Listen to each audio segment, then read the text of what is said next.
పెద్దపల్లి జిల్లా నిమ్మనపల్లి ఐకేపీ సెంటర్ల సన్న ఒడ్లు వంటలేరని రైతులు ధర్నాకు దిగిండ్రు. రోడ్డు మీద వచ్చిపోయే బండ్లను ఆపిండ్రు. చాలా మంది ఆటోలు, జీపులు, బస్సులు, లారీలు పక్కకు పెట్టుకుని ఆగిండ్రు. ఎవరు ఆపత ఎట్లున్నదో, ఎన్ని రోజుల నుంచి తిప్పల పడుతున్నారో అని ఓపిక పట్టిండ్రు. కానీ ఇతగాడెవలో గాని నన్ను మించిన మోతవారు లేరన్నట్టు ధర్నా చేస్తున్న రైతుల మీదకే మరలబడ్డాడు. ఇగో గీ తీరుగా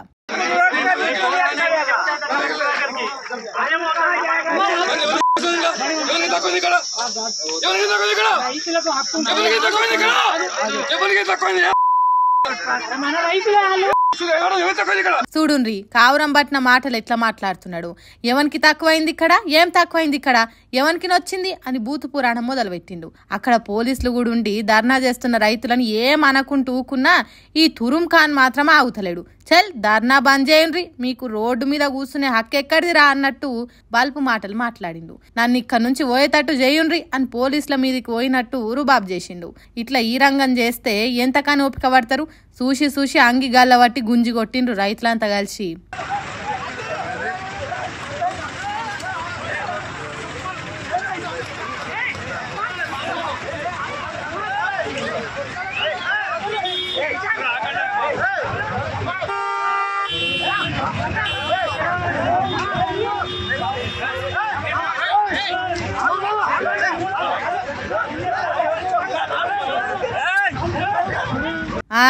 దెబ్బకు దిమ్మ తిరిగి బొమ్మ కనిపించింది కావచ్చు బల్పు చేష్టల బద్మాషగానికి. మళ్ళా మర్రి చూడకుంటే వెళ్ళిపోయిండు. మమ్ములనే మీకేం తక్కువైందని తలకాయ ఎత్తిక్కే మాటలు అంటావా? ఆరుగాలం కష్టపడి అంగట్ల పోసిన ఒడ్లు కొనకుంటే ఎంత తిప్పలుంటదో నీకేం తెలుసురా?